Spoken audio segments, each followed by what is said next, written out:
Attention les gars, 5, 4, 3, 2, 1, bonne année!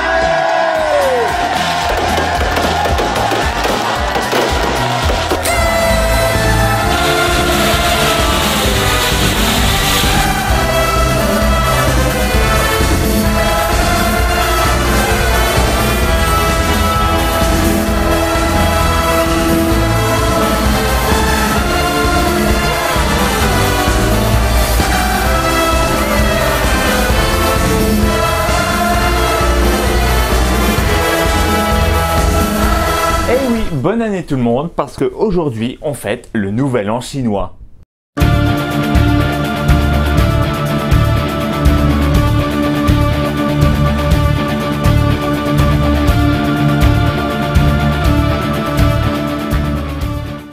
Et cette année, on est l'année du chien de terre. Et là, une question légitime que vous pouvez vous poser, c'est qu'est-ce que le chien de terre vient faire dans mon ciel alors que moi, je suis Scorpion ascendant Cancer?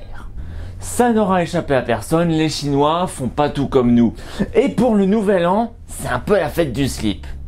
Ils font pas ça le 1er janvier et en plus, leur date aussi entre le fin janvier et la fin février. Le bordel. Et la première question c'est, pourquoi ces dates fluctuantes? Ils se casseraient pas un peu la tête ces Chinois? Et oui, ils se cassent la tête, mais la logique reste sauve. En effet, les Chinois se basent sur un calendrier lunaire. Et pour comprendre comment ça marche, il faut avant tout prendre le solstice d'hiver, le jour où le soleil reste le moins longtemps dans le ciel.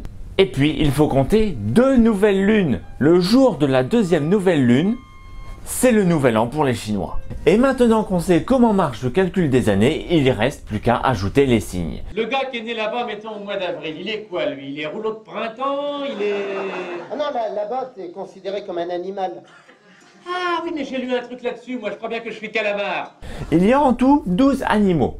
11 animaux réels et un animal légendaire. Et chaque année correspondra à l'un d'entre eux, évidemment. Nous avons le rat, le buffle, le tigre, le lièvre, le dragon, le serpent, le cheval, la chèvre, le singe, le coq, le chien et le sanglier. Et la question légitime que vous vous posez sans doute, c'est pourquoi est-ce que ces animaux apparaissent dans cet ordre précis? Figurez-vous qu'il y a une raison. C'est l'histoire d'une course d'animaux organisée par l'empereur de Jade, le dieu des dieux pour les Chinois. Ce dernier décide de nommer les animaux dans sa garde personnelle et il se dit que ce serait sympa de les faire courir un peu. Les premiers animaux arrivants seraient nommés dans sa garde. L'annonce de la course est lancée, mais parmi tous les animaux de la création, seulement 12 répondent à l'appel. Ils se mettent tous sur la ligne de départ et la course commence. À la fin de la course, le chemin se termine par une rivière qu'il faut traverser. Le rat, qui est trop petit, a peur de se noyer, alors il propose au buffle, qui arrive à peu près en même temps que lui, de monter sur son dos pour pouvoir traverser. Le buffle, qui est assez sympa, n'y voit pas beaucoup d'inconvénients. Arrivé à la berge, avant que le buffle n'ait le temps de remonter de l'autre côté, le rat saute sur ses cornes et saute sur la ligne d'arrivée. Le rat arrive donc premier, suivi de près par le buffle. Après le rat et le buffle viennent le tigre, le lapin, le dragon, le serpent, le cheval, le singe et le coq. L'empereur se dit alors, avec ces 12 animaux, qu'il en a assez. Et il commence à dire à son chambellan, ça suffit, ça suffit. Mais le chambellan entend le chien, et il le note dans son registre. L'empereur de Jade demande au chambellan d'arrêter, mais le chambellan entend le cochon, et il le note sur sa liste. Pour l'arrêter, l'empereur de Jade décide de lui arracher le papier et du coup, il est obligé de valider ces 12 animaux dans le ciel.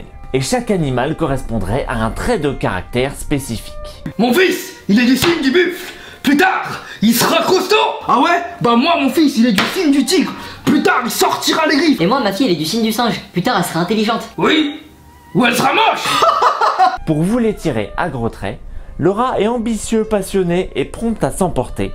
Le bœuf est autoritaire, déterminé et insoumis. Le tigre est décrit comme courageux, impulsif et solidaire. Le lapin est calme, narcissique et persuasif. Le dragon est considéré comme idéaliste, perfectionniste et inflexible. Le serpent est décrit comme un séducteur, égoïste, méfiant et manipulateur. Le cheval est libre, créatif et émancipé, des traits de caractère qu'il partage avec la chèvre, un artiste dans l'âme. Le singe est décrit comme malin, débrouillard, voire opportuniste. Le coq est franc, méthodique et doté d'un esprit analytique. Le chien est sensible, révolté par l'injustice et un peu artiste. Et enfin, le porc est décrit comme étant généreux, frivole et perspicace. Mais n'allez pas croire ici qu'il y a simplement 12 traits de personnalité pour les Chinois. Aux animaux, il faut aussi ajouter 5 éléments qui vont les déterminer un peu plus. En Occident, nous connaissons 4 éléments, la terre, l'eau, l'air et le feu. Pour les Chinois, il y aura la terre, le bois, le feu, le métal et l'eau. Et évidemment, chaque élément correspondra à un trait de personnalité spécifique. Pour les natifs du bois, ils sont rustiques, pratiques, créateurs, amoureux de la nature. Ceux qui sont nés une année de feu sont enjoués, agiles et quelquefois agressifs. Les natifs de la terre sont prévoyants et réalistes. Pour le métal, les natifs de cet élément sont intègres, vigoureux, progressifs, déterminés et volontaires. Et enfin, les gens qui sont nés une année d'eau sont attentifs, communicatifs, lucides, ils ont le sens du bonheur des masses. Et chaque animal passera par ces 5 éléments consécutifs, ce qui donnera, après une petite multiplication, 60 combinaisons possibles. Et du coup, il faudra attendre une 60aine d'années pour que le signe astrologique se retrouve couplé à son élément. Ainsi, moi-même, je serai lapin ou chat de feu, comme quelqu'un qui serait né en 1927 ou quelqu'un qui naîtra en 2047. À cela, il faudra ajouter les mois lunaires et ensuite l'heure de naissance, mais je ne vais pas entrer dans le détail pour une vidéo de simple survol. En tout cas, maintenant, je pense que vous connaissez votre signe chinois. J'espère que vous avez apprécié cette vidéo. N'hésitez pas à mettre en commentaire quel est votre signe et votre élément. Quant à moi, je vais me replonger dans les sciences ésotériques et je vous souhaite une bonne année du chien de terre.